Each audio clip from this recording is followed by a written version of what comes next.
आप सभी का टॉप मोस्ट सवाल कि मैम स्टेनो में स्पीड कैसे बढ़ाएं। तो देखिए, इसके लिए कोई खास ट्रिक अभी तक कुछ बनाई नहीं गई है, ना ही कोई ट्रिक है। अब मैं कहूँगी कि इसके लिए सिर्फ प्रैक्टिस इंपॉर्टेंट है, तो आप बोलोगे मैडम ये तो हमको भी पता है कि प्रैक्टिस इंपॉर्टेंट है। तो यही चीज़ मेन है। प्रैक्टिस के सिवा ऐसी कोई चीज़ नहीं है जो आपकी स्पीड बढ़ा सकती है। जब आप प्रैक्टिस करेंगे, लिखेंगे, बार बार नए वर्ड्स आएंगे या वर्ड्स रिपीट होंगे तो आपका हाथ उस पर जमता है।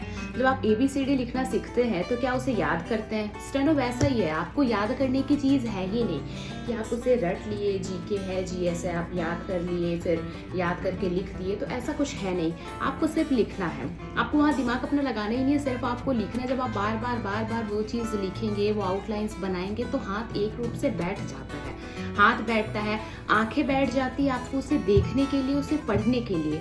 क्योंकि सिर्फ लिखना इम्पॉर्टेंट नहीं है, उसके साथ साथ पढ़ना भी उतना ही इम्पॉर्टेंट है। क्योंकि अगर आप इतने सारा लिख लिए और जब ट्रांसलेट करने का टाइम आया तो आप पढ़ ही नहीं पाए, तो कोई मतलब नहीं ऐसा लिखने का। तो जितना लिखना इम्पॉर्टेंट है उतना ही पढ़ना भी आपका इम्पॉर्टेंट है। एक चीज़ है जो मेरा एक्सपीरियंस है कि मेरी स्पीड कैसे बढ़ी। मैं क्या करती थी कि पहले अपने हेडफोन्स लगाती थी और कोई भी डिक्टेशन या तो मैं खुद रिकॉर्ड करती थी या यूट्यूब से रिकॉर्डिंग्स सुनती थी और फिर लिखती थी। लिखने के बाद मैं क्या करती थी, सेम वही रिकॉर्डिंग वापस से ऑन करती थी और ऑन करके मैं उसे पढ़ने का कोशिश करती थी। और अगर रिकॉर्डिंग के बोलने से पहले आपने उसे अपने मन में पढ़ लिया, इसका मतलब समझ लो आपकी स्पीड मतलब सही है, आप सही जा रहे हैं। और यदि आप बीच में भटक रहे हैं तो वो आप रिकॉर्डिंग सुन लेंगे तो वहाँ से वो वर्ड क्लियर हो जाएगा कि आपने क्या बनाया और आप क्या पढ़ नहीं पा रहे हैं। तो वो एक तरीके से ईजी हो जाएगा आपके लिए। रिकॉर्डिंग सुनकर लिखना मेरे लिए बहुत ही बेनिफिट था।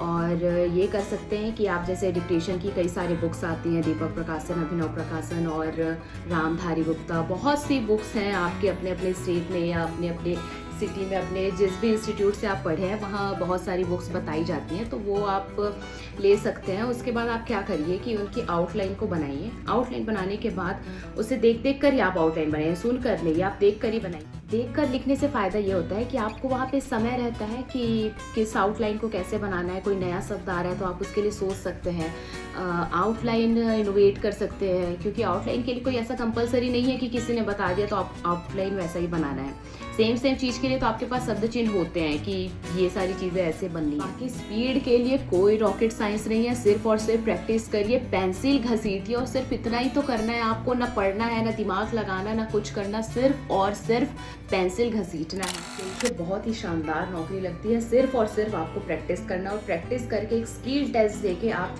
एक स्टेनोग्राफर बन सकते हैं। आप समझिए इस चीज़ को कि आपको इतना अच्छा पोस्ट मिलेगा जिसकी सैलरी से लेकर, सैलरी तो एक बहुत ही अपनी जगह है, पर उसका जो एक ओहदा होता है, जो उसका वैल्यू होता है स्टेनोग्राफर का, जो उसके पावर होते हैं, आप उसे सोचिए और उसे सोच के अपनी तैयारी कीजिए।